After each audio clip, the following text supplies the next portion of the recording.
Magandang umaga sa lahat. Ngayong umaga ay babasahin po natin ang ika-13 kabanata ng ikalawang kronika at magbabahagi ng salita si Pastor Joshua. Noong nakarang linggo ay hindi ko nakita ang marami sa ating mga Bible School student, ngunit ngayon ay marami na po sa inyo ang nagbalik.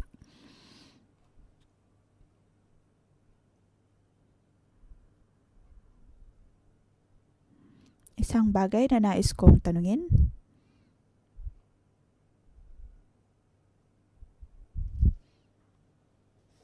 Bakit nagtutungo lamang ang mga Bible School student kapag hindi holiday? Nakita po ba natin ang bersikulo ngayong umaga? Sabi sa verse 11,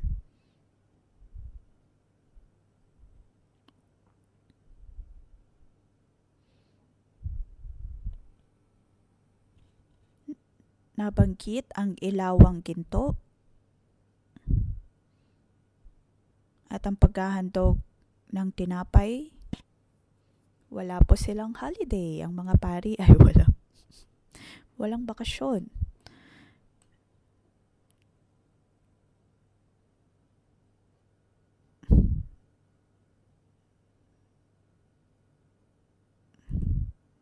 Ngunit naiintindihan ko, tao lamang po tayo.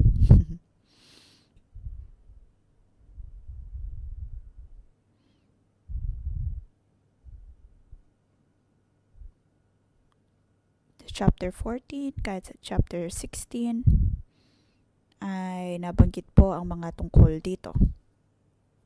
Na kahit na mahina po tayo, tulad ng sinabi ni Pastor Jason, si Jeroboam ay mayroong mga problema, maging si Rehoboam, maging si Solomon ay mayroon din pong mga pagkukulang. Kahit si David ay mayroon pong problema.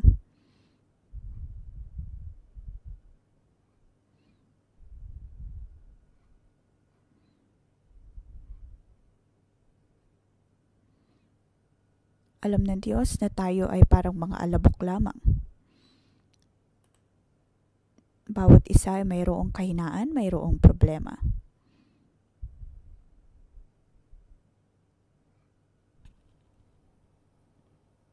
Ngunit hindi po tayo hinaharap ng Diyos ayon sa legalismo. Hindi nito sinasabi na dahil ang mga batas ng Diyos o kaya mayroong mga tuntunin, hindi po ibig sabihin nito na hindi na tayo makapagpapatuloy.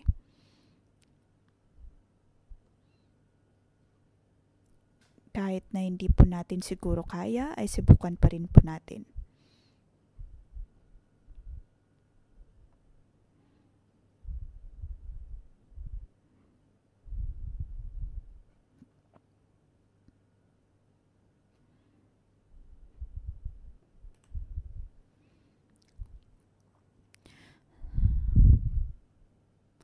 Mula chapter 1 hanggang 9 ay tungkol po kay Solomon.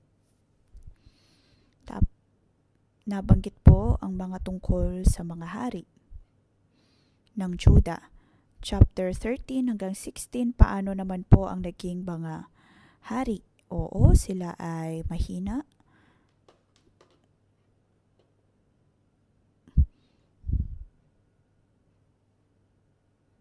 Ngunit may isang bagay tungkol sa kanila na naging dahilan kung bakit sila tinutulungan ng Diyos at bakit nila nararanasan ang pagsama ng Diyos.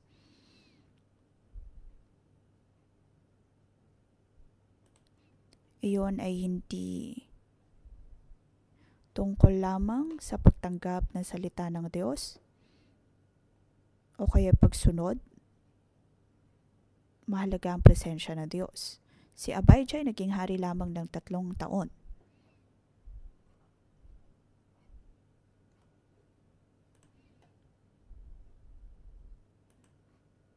Kahit na karapat-dapat sana siyang maparusahan sa maraming mga bagay, ngunit siya ay binibigyan pa rin biyaya ng Diyos. Oo, naharap niya ang paglilitis ng Diyos dahil hindi rin naman siya ganun kabuti bilang hari.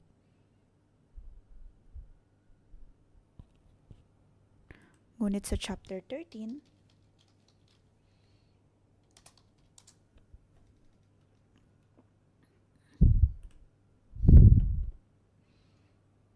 bukod sa mga pagkakamaling nabanggit dito sa kabanatang ito ay wala naman na pong ibang nabanggit tungkol sa kanyang mga pagkukulang.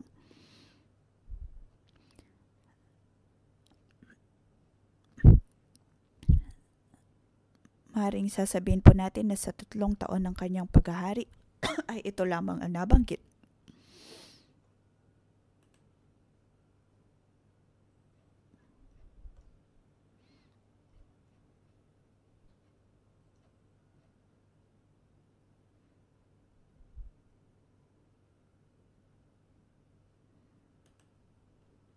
Si Abijah ay may rami pong nagawang hindi maganda at ang kanyang puso ay hindi tapat, hindi katulad ni David, lalo na sa kanyang pagsunod sa Diyos.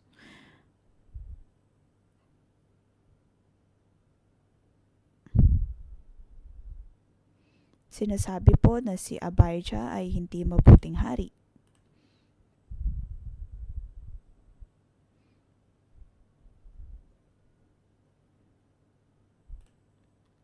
Sa chapter 15 ay nabanggit lamang na hinarap niya si Jeroboam o kaya nakipaglaban siya kay Jeroboam. Kaya't makikita po natin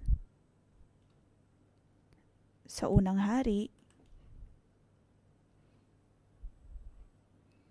ang manunulat ay nasa panahon ng libro ng mga hari.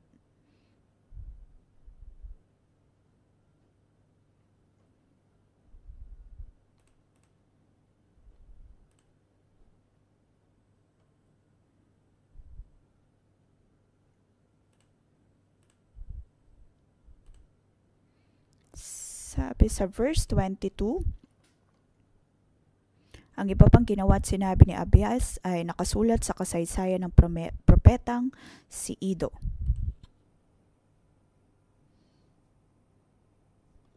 Ang mga kwentong ito, ang manunulat ng mga hari ay alam na rin po niya ang mga pangyayari sa buhay ni Abias. Ngunit hindi na po ito tuluyan pang nabanggit dahil mayroon silang iba't ibang mga focus. Ang bawat manunulat ay may kanya-kanyang focus.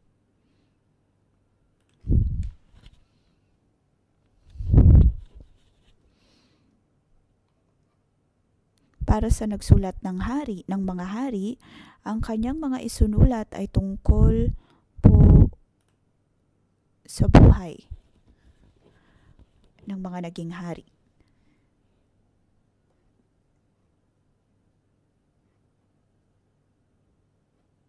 Dahil sa kabutihan ng Diyos ay nakabalik ang mga Israelita mula sa pagkakadakip. Ngunit sa kanilang pagbabalik, nabalikan nila ang hindi maayos na kalagayan ng Israel.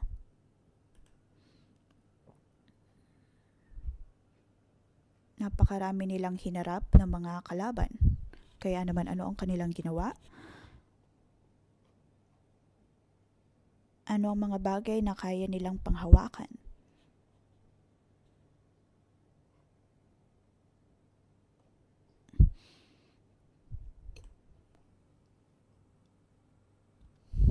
Ang kanilang mga buhay kung tutuusin ay hindi maayos, ngunit ano ang kaya nilang gawin? Kaya nilang panghawakan, iyon po ang pangako ng Diyos. Kaya lamang nilang panghawakan ang mga karakteristik ng Diyos.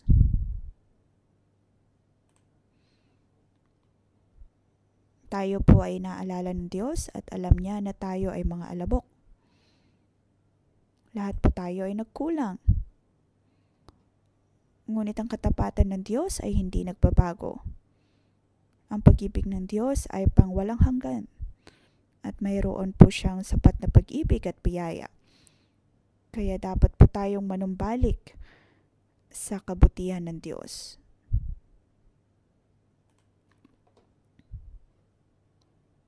Huwag po nating abusuhin ang kalooban ng Diyos o kaya kabutihan ng Diyos. Dapat pa rin po nating sundin ng Diyos, sumunod ng may buong puso. magkaroon ng puso na handang magpakumbaba at humingi ng tawad. Sa ating pagbabasa, makikita po natin na si Rehoboam, kung tutuusin, ay humingi din naman ng tawad.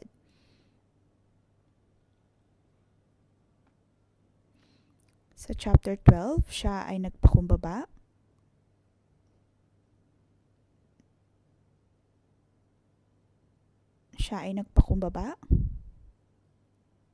At muli siyang pinalakas ng Diyos. Si Rehoboam ay humingi ng tawad at tumanggap ng habag at biyaya mula sa Diyos. Ngayon tayo po ay nasa chapter 13. Ito po ay tungkol naman sa isa pang bagay. Ayon sa habag at biyaya ng Diyos, ay dapat pa tayong humingi ng tawad sa Kanya. At ang laban nga na hinarap o digmaan ni Abias, dito hindi lamang po nabanggit ang kanyang pagkukulang o kaya mga kahinaan, ngunit hindi po ito ang naging focus ng manunulat. Nais ng manunulat na makita nila ang iisang bagay at yun po ay nasa verse 18. Mula noon, ang Israel ay nasakop ng Juda. Ito ay dahil sa pagtitiwala ng Juda kay Yahweh, ang Diyos ng kanilang mga ninuno.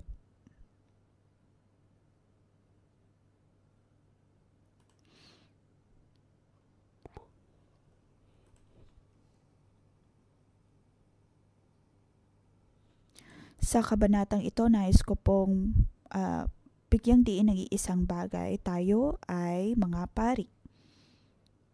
At dapat po tayong magtiwala sa Kanya.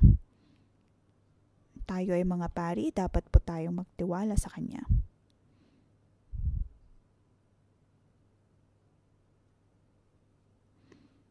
At tayo ay magkakaroon ng tagumpay. Tayo ay mga pari, dapat po nating pagkatiwalaan ng Diyos. Tayo ay magkakaroon ng tagumpay. Ang mga pari ay mahalaga. Mga lingkod ng Diyos ay mahalaga.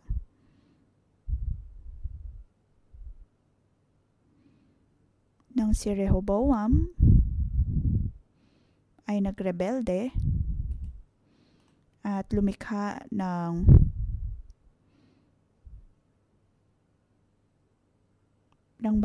ginintuang baka, ito ay naging problema.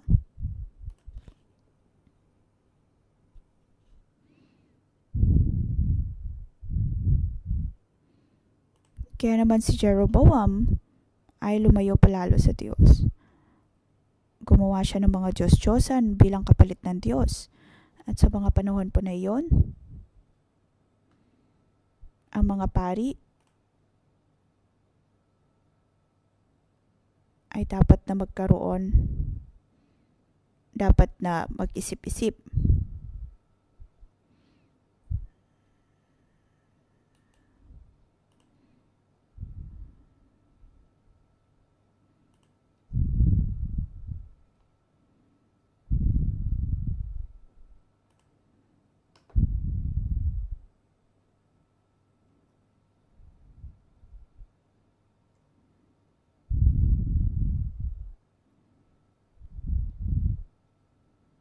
Mayroon pong dalawang uri ng mga hari. Isang hari na hindi ganoon kagaling at ang isa naman ay magaling.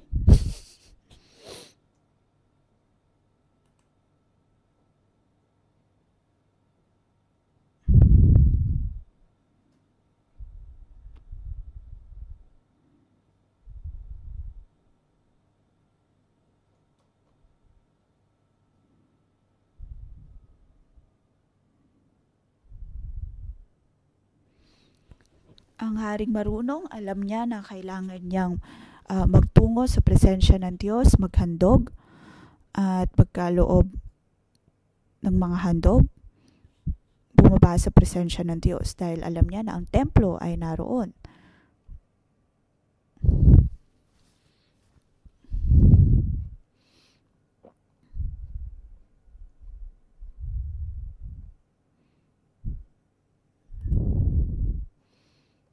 Kaya naman ang haring ito ay magaling. Ngunit, dumating din sa pagkakataon na gumawa siya ng mga Diyos-Diyosan.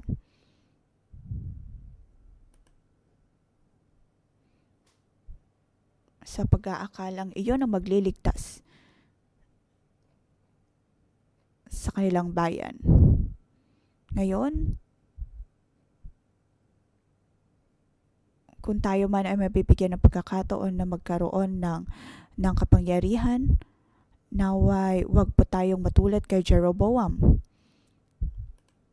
Kung tayo magiging leader ng isang bansa, na matatakot tayo na hindi po sapat ang boto na ating makukuha, tapos magsisimula tayong sumamba ng mga Diyos-Diyosan, dumulog sa mga Diyos-Diyosan, gumawa ng mga iba't ibang tradisyon, ng iba't ibang mga relihiyon para lamang makakuha ng boto. Wag po natin gawin iyon. Tayo ay haharap lamang ng mga paghihirap. Mayroon po tayong Diyos. Mayroon po tayong Diyos na siyang magbibigay sa atin ng katagumpayan.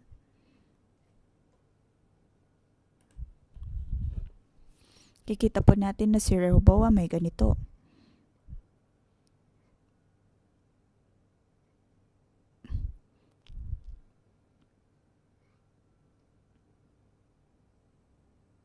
Sino po ang dapat nating sundin or ano ang dapat nating sundin? Kung tayo po ay magtutungo sa Southern Kingdom, naroon ang templo, naroon ang mga pari, mayroong altar para sa mga handog, ngunit mayroon silang hari na hindi marunong sumunod. Ngunit sa Diyos,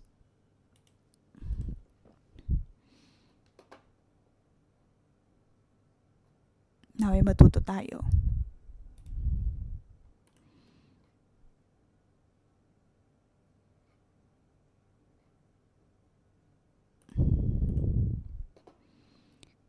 Ngayon, humaharap po tayo sa ganitong mga pagpipili. Hindi maaaring sumasamba tayo sa Diyos at sumasamba din sa mundo.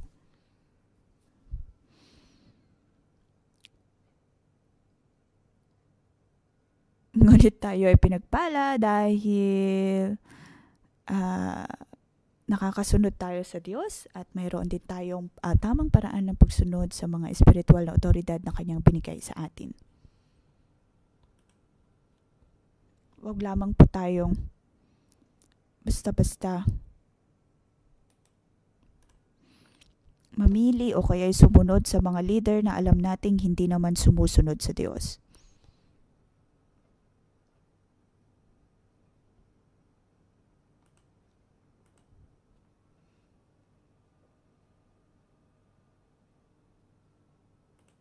Kung tayo po ay nagtatrabaho sa marketplace, mga kapatid, tapos ay kayo ay papunta sa isang kumpanya, dapat po ninyong makitang mabuti, busisiing mabuti, siyasating mabuti kung ano ang mayroon doon. Hindi lamang sahod ang titignan o kaya'y ang reputasyon na mayroon.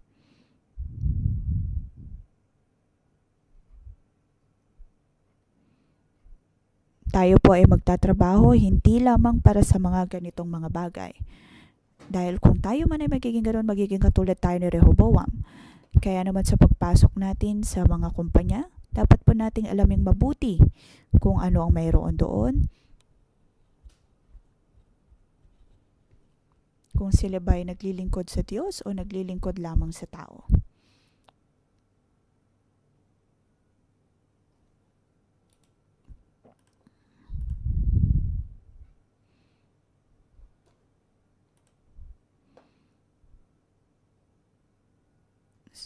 Sunod ay dapat po nating tingnan mabuti ang ating mga boss. Kung siya ay katulad ni Jeroboam, hindi siya mabuting boss.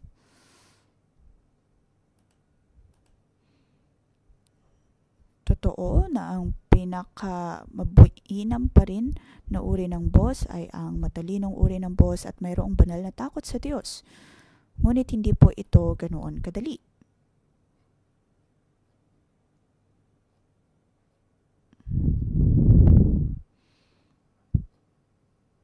Ngunit maaari pa rin po tayong maghanap ng kumpanya na ang kanilang pangitain ay ang maglingkod sa Diyos.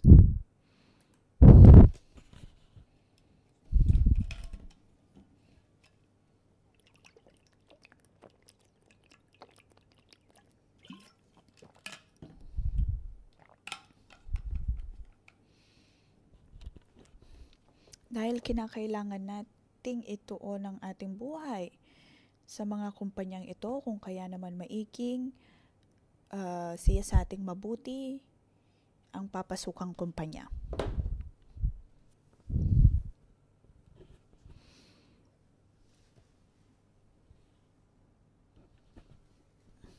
Tignan po natin si Abias. Siya ay naghari lamang ng 3 taon. Si Abias ay hindi ganon kagaling, ngunit mayroong isang bagay na mabuti pagdating sa kanya. Alam niya kung ano ang biyaya ng Diyos.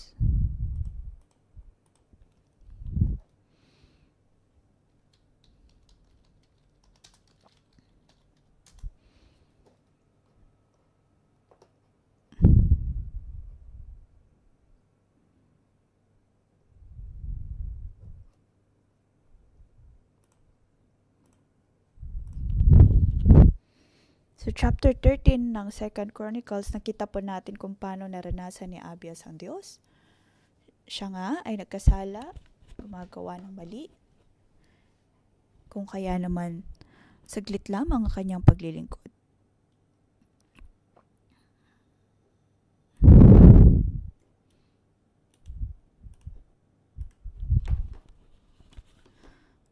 Verse 3 hanggang 19.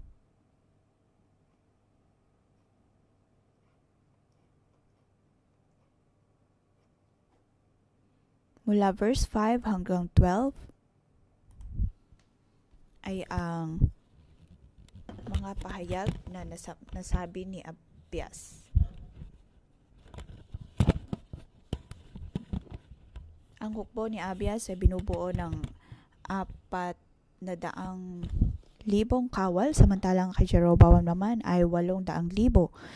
Humanay ang hukbo ni Abias sa may bulubundukin ng Ephraim sa tuluktok ng bundok Zemaraim. Mula rooy sumikaw siya, "Makinig kayo, Jeroboam at buong bayang Israel."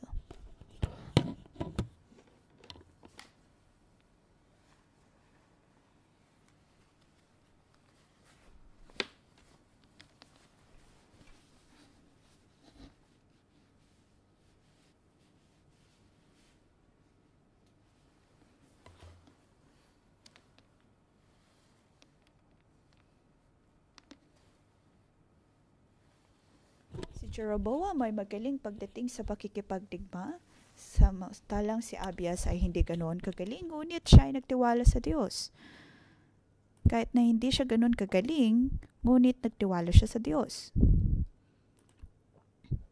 Kaya sa prinsipyo ng pakikipagdigma, paano niya pinagkatiwalaan ng Diyos? Sa verse 4,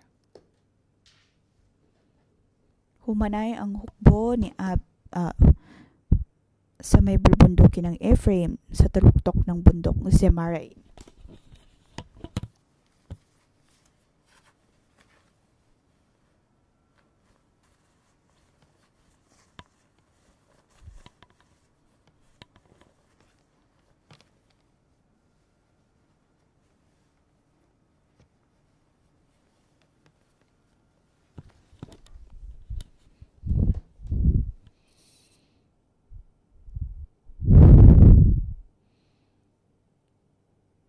Si Abias ay mayroon lamang 400,000 mga kawal, ngunit siya ang nagsimula ng laban. Siya ay pumasok sa hilagang bahagi ng kaharian. Iilan lamang ang tao na mayroon siya. Ngunit pinasok niya pa rin ang teritoryo ng kanyang mga kalaban.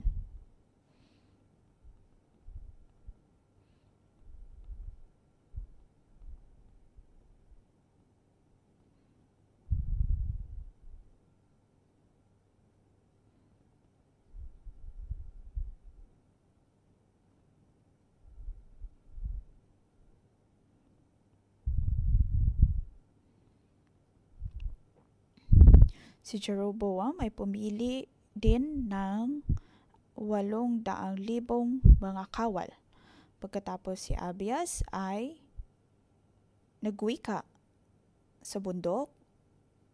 Hindi ba ninyo alam na pinagtayway ni Yahweh ang Diyos ng Israel sa isang kasunduang hindi maaaring sirain, na si David at ang kanyang mga anak ang maghahari sa Israel magpakailanman? Verse 5.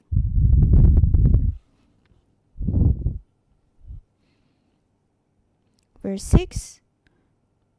Ngunit si Jeroboam na anak ni Nebat at dating alipin ni Solomon na anak ni David ay nagkimagsik laban sa kanyang haring si Solomon.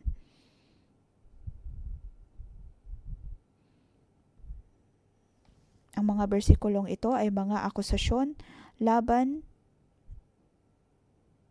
sa hari ng Israel. Dahil ang Diyos ay mayroon ng pangako at kanyang binigay ang paghahari kay David magpakailanman.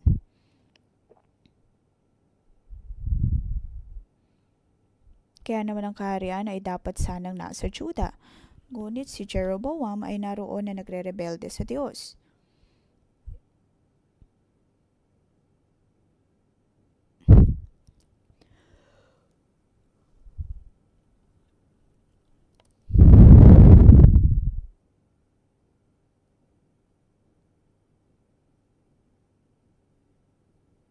Verse 7.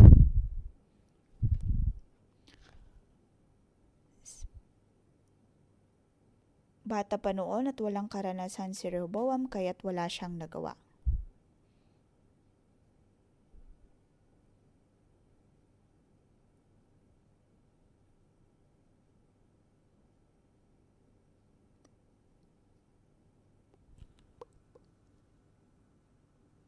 Verse 8, ngayon ay ibig niyong laban ng kaharian ni Yahweh na ibinigay niya sa mga anak ni David. Palibhas ay marami kayo at mayroon kayong mga guyang ginto na ipinagawa ni Jeroboam para sambahin ninyo.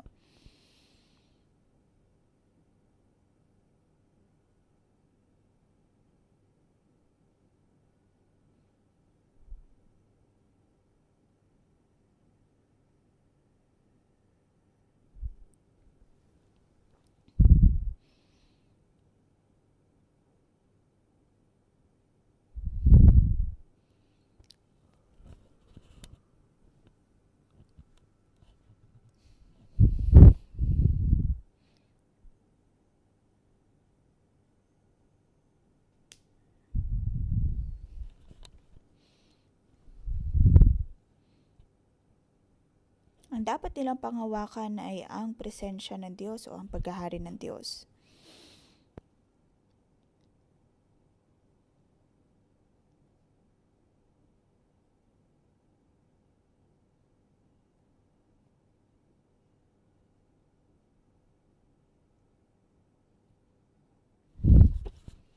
Paano ang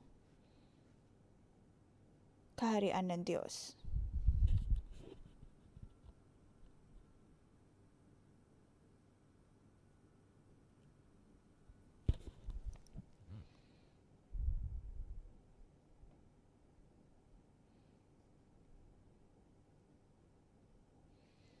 Ang mga kabanatang mababasa natin ay nangyari bago ang pagkakadakip. Sinasabi po nito na ang kaharian ng Diyos ay nasa atin at hindi dapat po na tayo magrebelde laban dito.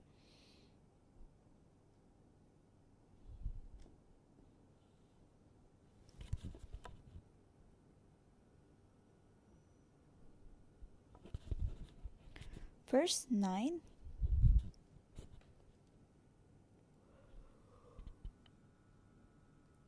Di ba't pinalayas ninyo mga pari ni Yahweh, mga anak ni Aaron at ang mga Levita at gumaya kayo sa ibang mga bansa sa pagpili ng mga pari? Ngayon, sino mang lumapit na may dalang handog ng isang batang toro at 7 lalaking tupa ay pinapayagan ninyo maging pari ng mga Diyos-Diyosan. Verse 9.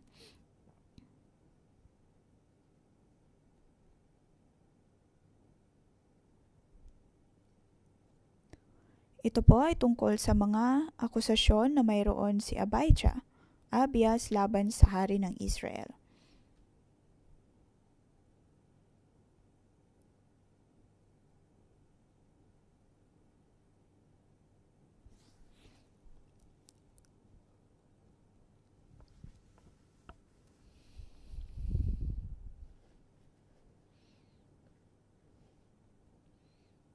Totoo ba ang pinalayas ni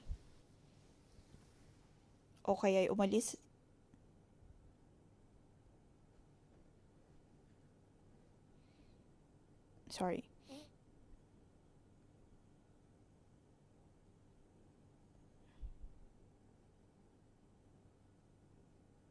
Si Jeroboam ay nagkaroon ng tuntunin na kung nais ng mga tao na maging lingkod, ang kailangan lamang nilang gawin ay maghandog ng batang toro at ng mga lalaking tupa. At maaari na silagang maging pari. Iyon ang naging prinsipyo ni Jeroboam.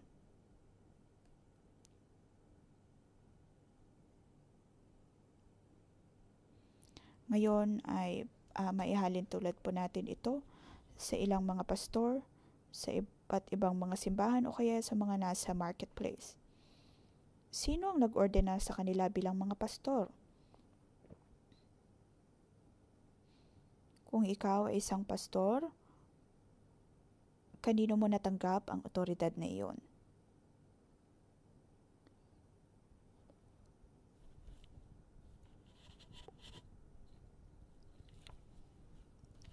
Kung ang iyong boss ba sa marketplace ang nag-ordena sa iyo bilang pari, ibig sabihin ba nun ay mayroon ka na ding kapangyarihan?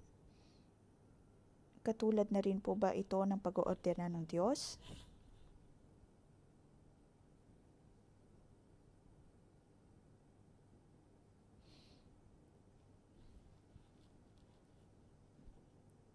Ngunit totoo bang ang Diyos ang iyong pinaglilingkuran? O iyo lamang pinaglilingkuran ang ginintuang guya katulad ng nangyari kay Jeroboam?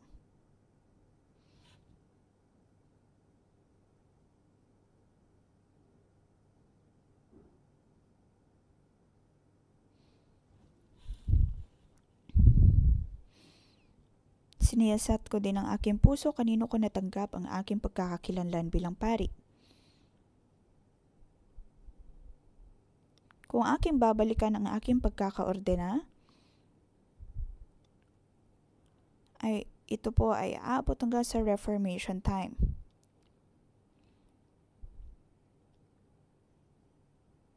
Hanggang sa panahon ng unang henerasyon ng mga Kristiyano, iyon po ang pinanggalingan o kaya iyon ang linya na aking pinaglilingkuran.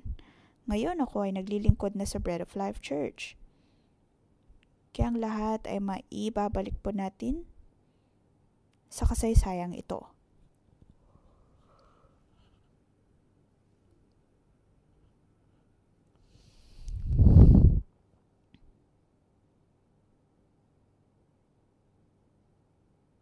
Ito ay hindi lamang po basta-bastang paglilingkod na dahil nagtapos tayo sa isang Bible school, tapos mauordena na bilang hari. Hindi po ganoon iyon kadali. Para po sa atin, ang pag-oordena ng mga pastor, madami po tayong mga natatanggap. Mga mana ng kapangyarihan, mana ng pagkakakilanlan.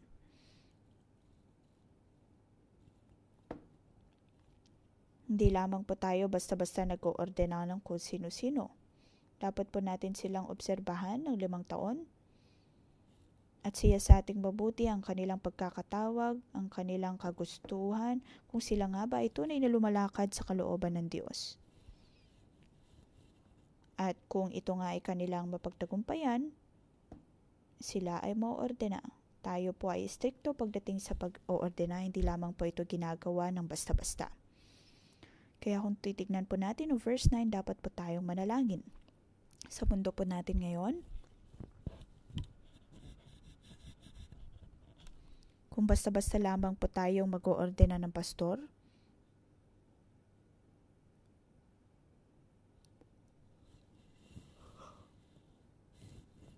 pagkatapos ang pastor na ito ay magsisimula ng isang iglesia, kung tutuusin, ito ay magdadala lamang ng pahamak sa iba.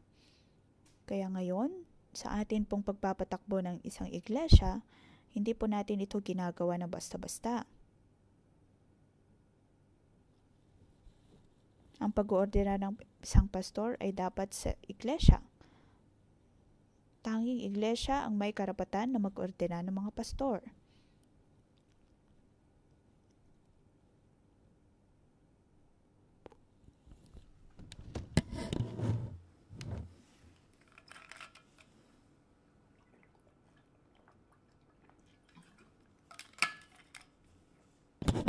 Dito mababasa po natin ang akusasyon ni Abias sa kaharian ng Israel.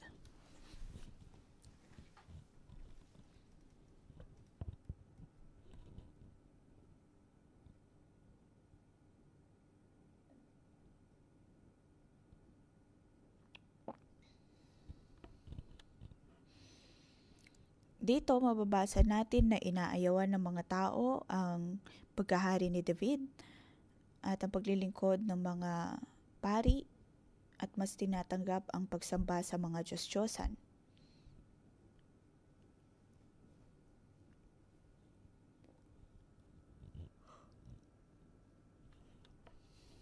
Ngunit sa verse 10, sabi dito, ngunit para sa amin si Yahweh pa rin ang aming Diyos at hindi namin siya tinakwil. Ang aming mga pari ay pawang mga anak ni Aaron at mga katulong nila sa paglilingkod kay Yahweh ay ang mga Levita. Verse 10.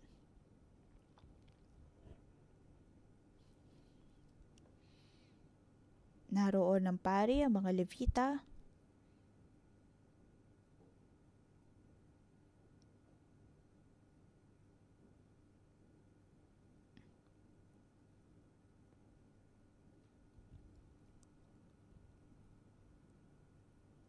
Naroon ang mga pari, mga Levita, ang mga tuntunin na dapat nilang sundin.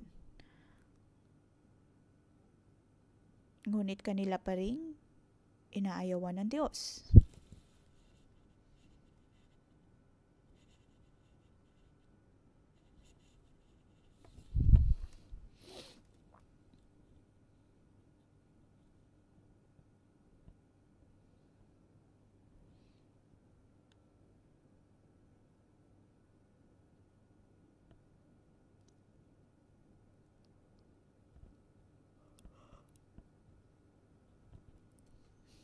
Verse 12, ang norteng kaharian ay lumisan sa Diyos, lumisan sa kanyang presensya, pagkatapos ay sumamba sa mga Diyos-Diyosan, sa mga ginuntuang kuya, pagkatapos ay inalis ang mga pari na pinili ng Diyos. Ngunit sa atin po ngayon, hindi po dapat natin iwan ang presensya ng Diyos.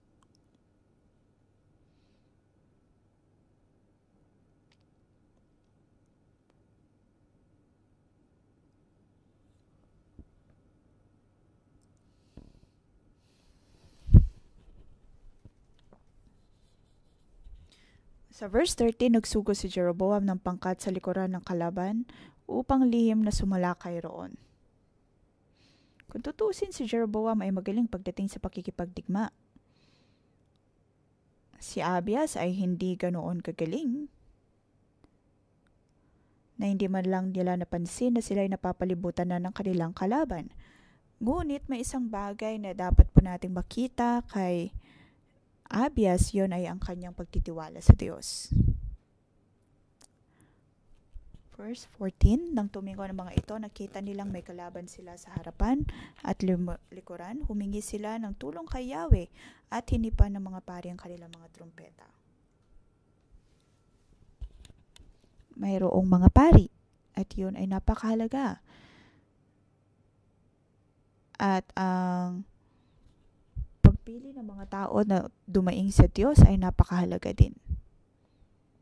Tapos ang Diyos ay nagpadala ng mga hukbo mula sa kalingatan upang tulungan sila. Verse 15. Sumigaw ang hukbo ng Judah at sandaling iyon tinalo ng Diyos si Jeroboam at ang buong hukbo ng Israel sa harap ni Abias at ng Judah. Sa isang banda, ang mga pari ang nagpatunog ng trumpeta. Pagkatapos ang mga tao ay humingi ng tulong sa Diyos. Pagkatapos ay nagkaroon ng milagro.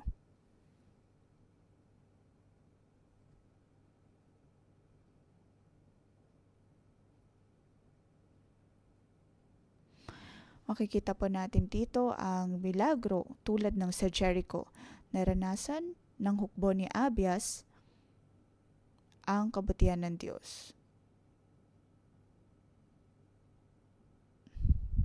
Ang Diyos ay lumaban para sa kanila dahil sila ay nagtiwala sa Kanya. Ito ay mensahe para sa mga taong nanumbalik mula sa kanilang pagkakadakip.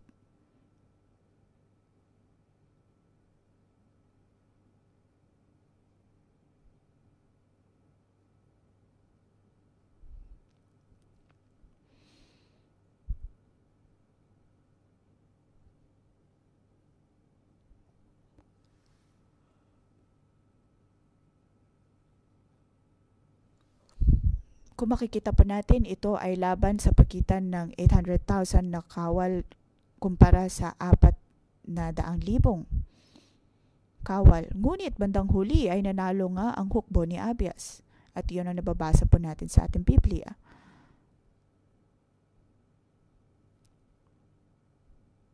Ito ay para maunawaan ng mga tao na ang nararapat lamang na gawin ay ang pagkatiwalaan ng Diyos.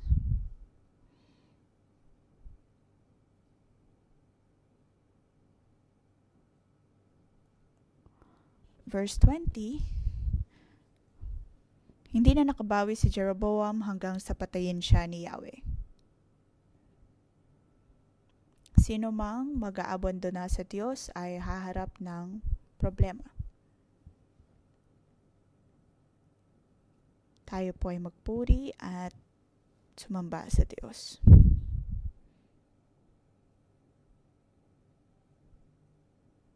Ngayon ay magkakaroon po tayo ng mga kapatiran na lalabas upang magkaroon ng evangelism. Panginoon, kami tumutulog sa iyo.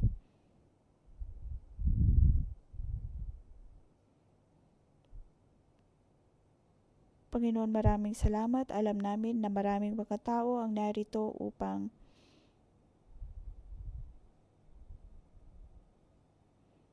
sambahin ka.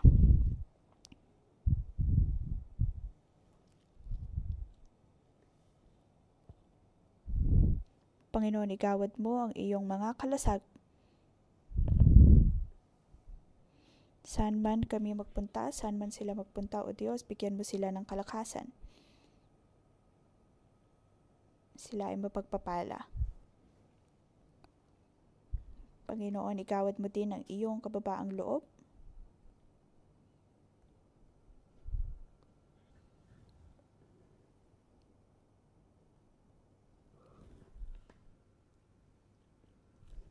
Tulungan mo kami, O Diyos, na panghawakan ng iyong mga salita.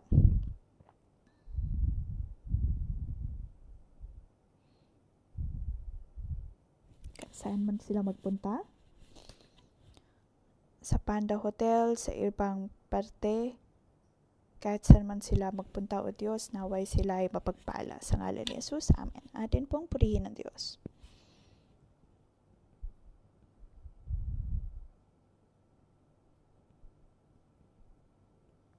Ang Diyos ang ating kalakasan, dapat po natin siyang pagkatiwalaan sa ating buhay.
Tayo ay patuloy na tumayo at tayo atin pong pasalamatin ng Diyos. Ano ang mga biyaya ng Diyos na Kanyang ibinigay sa iyo? Atin pong purihin ng Diyos sa lahat ng mga biyaya na Kanyang ipinagkaloob.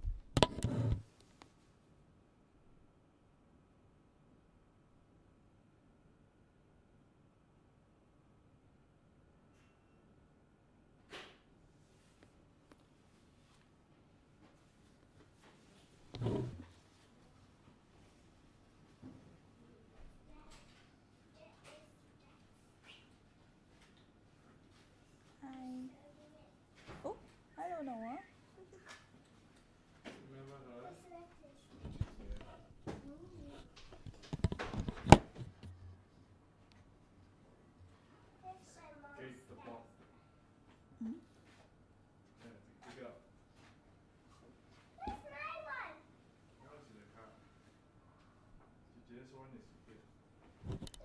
Panginoon, pinupuri ka namin dahil hindi namin kailangang dumepende sa aming sarili, bagkus ay magtiwala sa iyo.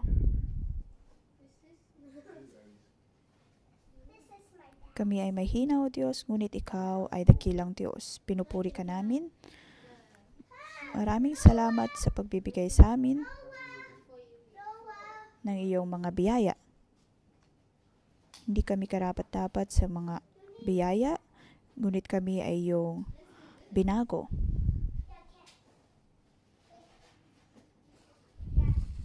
Panginoon, hindi kami ganoon kagaling, ngunit pinili mo pa rin kami. Iyong sinasabi na kami ay marunong, kung kaya naman kami ay marunong. Ang lahat ay mula sa iyong habag at biyaya. Ngayon, sa verse 11,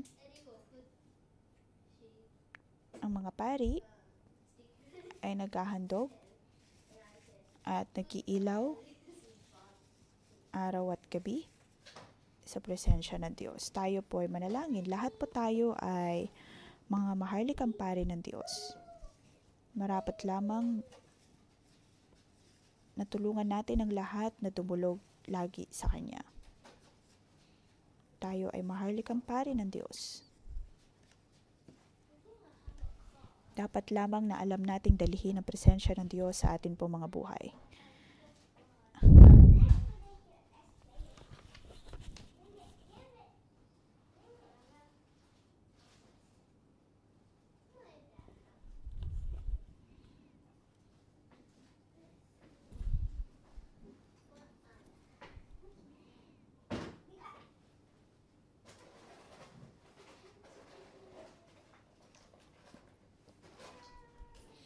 Nais kong tawagin ang bawat coworker, mga Bible School student.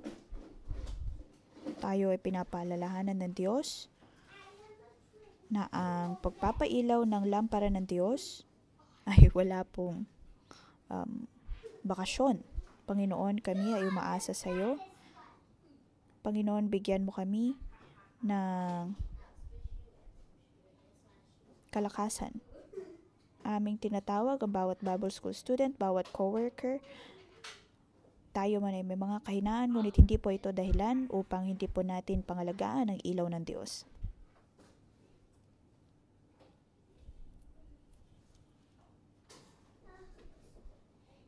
Ang pinapahalaga ng Diyos ay ang mga leader.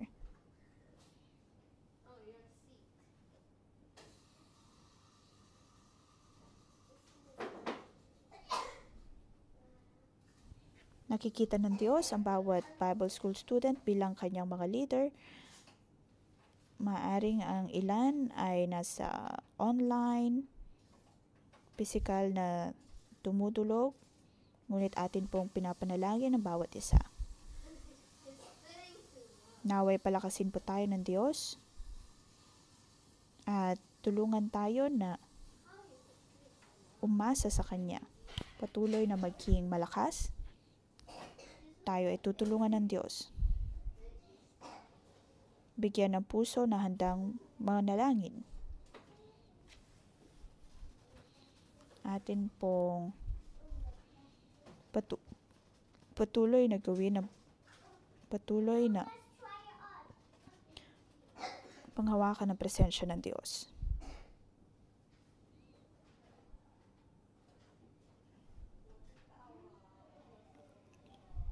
Kung tayo po ay mahina, sabihin natin sa Diyos na tayo ay mahina.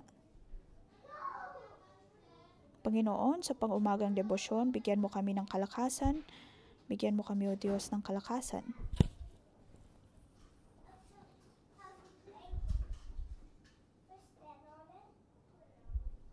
Ipakita mo, O Diyos, ang iyong kapangyarihan.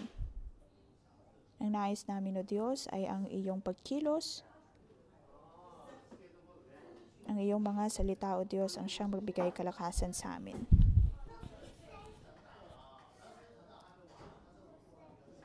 Ang iyong kalakasan, O Diyos, ang siyang magliwanag sa amin.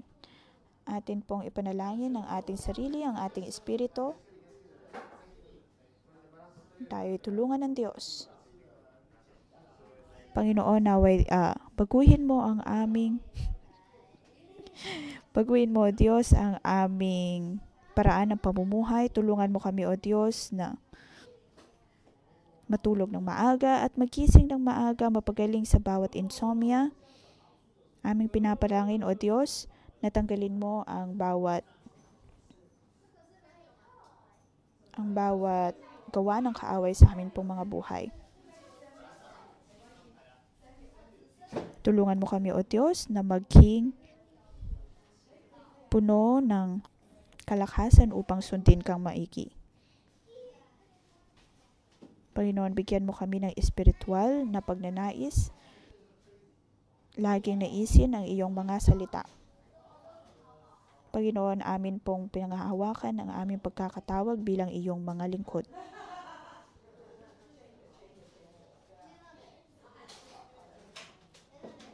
Kami, O Diyos, ay patuloy na magkakaroon ng kalakasan.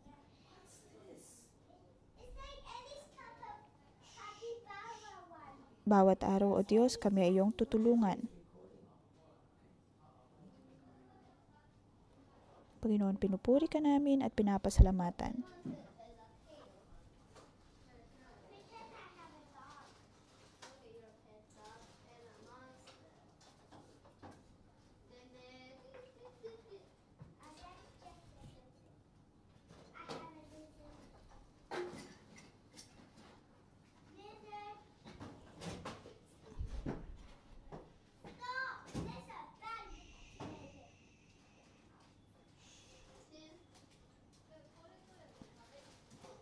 Ngayon, dapat po natin makita ang digmaan na mayroon po tayo. Maaaring nais natin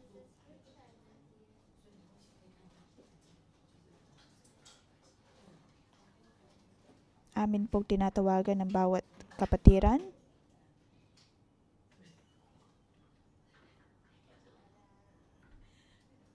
Tayo po ay lumapit sa ating mga kapatiran. Magkaroon ng maliit na circle.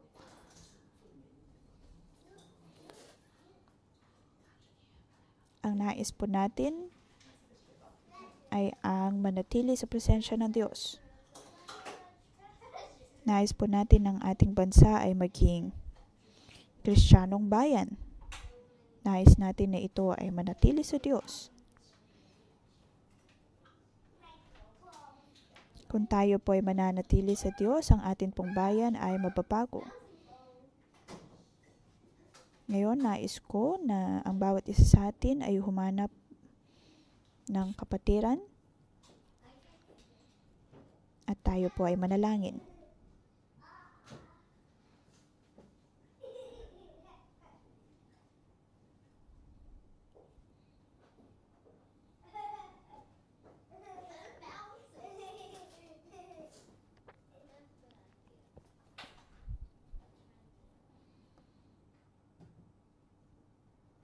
Kung paano ang Diyos ay sumama kay Abias, tayo din po ay dumulog sa Diyos. Ang Diyos ay gagawa ng milagro para sa Hong Kong.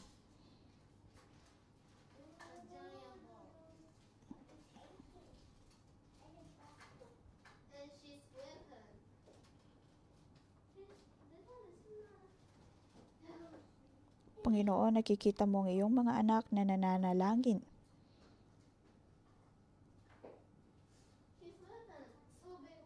Panginoon, kami ay nagtitiwala sa iyo.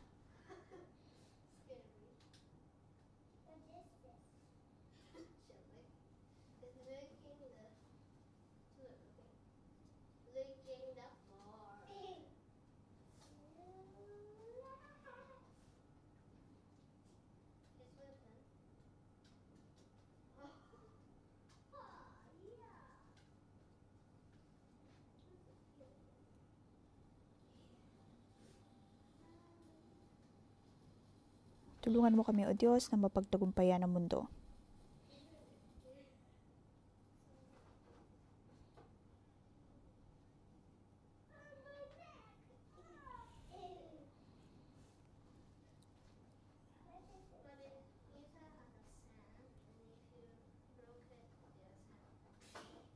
Tayo po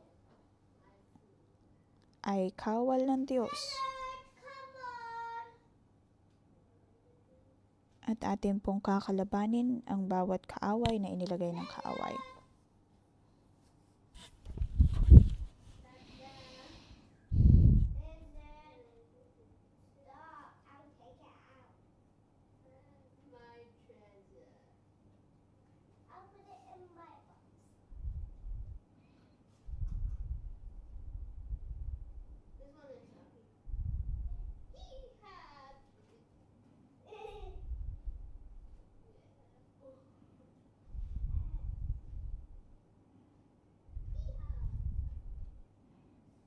Panginoon, bigyan mo kami ng tagumpay.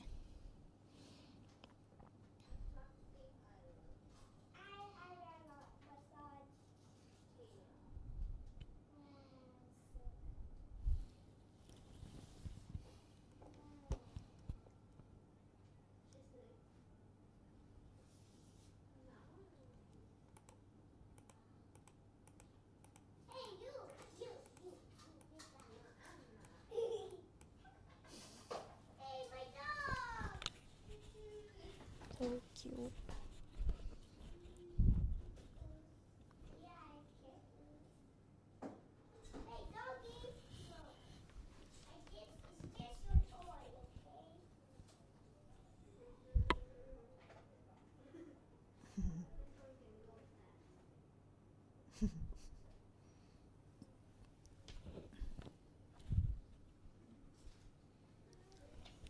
Sa verse 14, sabi po dito,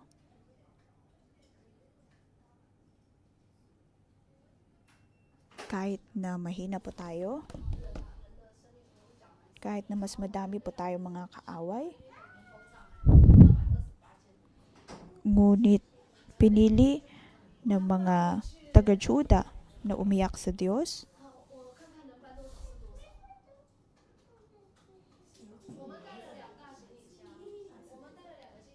at sa kanilang pagtulog sa Diyos, naroon na sila ay tinulungan ng Diyos.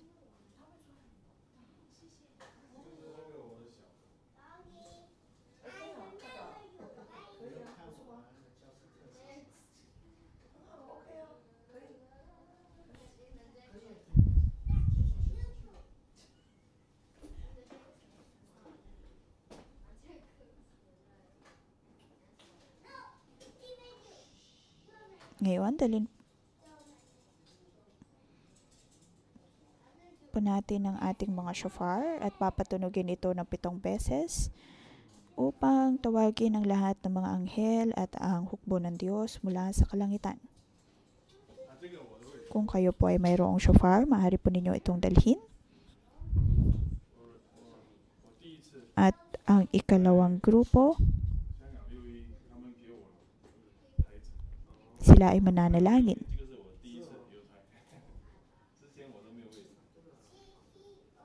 Marami po tayong mga levita at mga pari.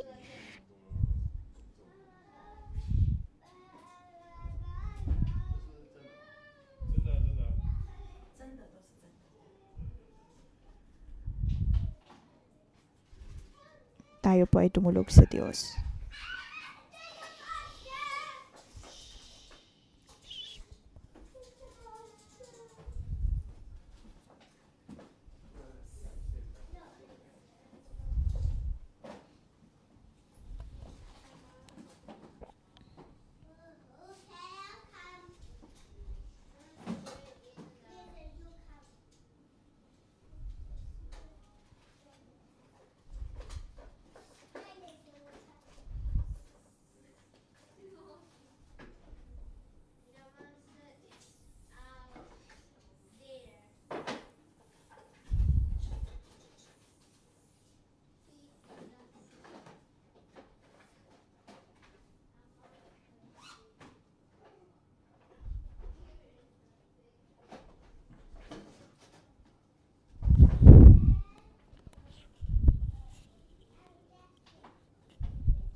pong sabihin sa Diyos, Panginoon, naway tulungan mo kami ay nagtitiwala sa iyo.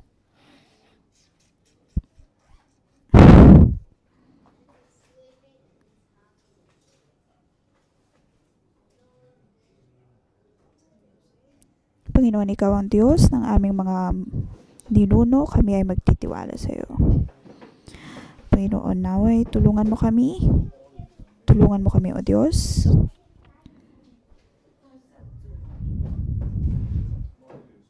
Ang nais namin ay maglingkod sa iyo. Ang nais namin ay maglingkod sa iyo araw-araw.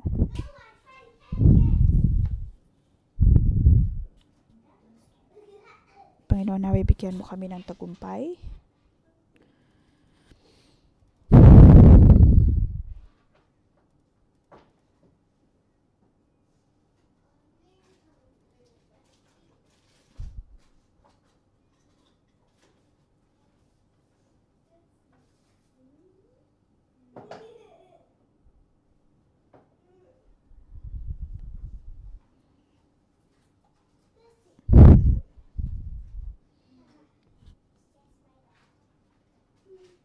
Ang lahat ng tagumpay ay mula sa Diyos.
Kahit na tayo po ay mahina, tayo ay patuloy na magtitiwala sa Diyos.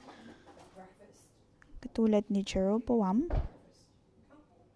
hindi na siya nakaranas ng tagumpay, siya ay pinarusahan ng Diyos. Sa atin pong pagtitiwala sa Diyos, kahit na tayo ay mahina, ngunit tayo ay bibigyan niya ng tagumpay. Ang kaaway ay hindi magtatagumpay. Kahit kaano pa sa tingin nila na sila ay magaling, ngunit hindi na sila magkakaroon ng tagumpay. Diyos amang nasa langit, kami ay nagtitiwala sa iyo at ikaw ay aming pinupuri. Ikaw lamang, O Diyos, ang Panginoon. Tanging ang Diyos lamang ang mabuti. Panginoon, kami ang iyong katawan at iyong mga lingkod.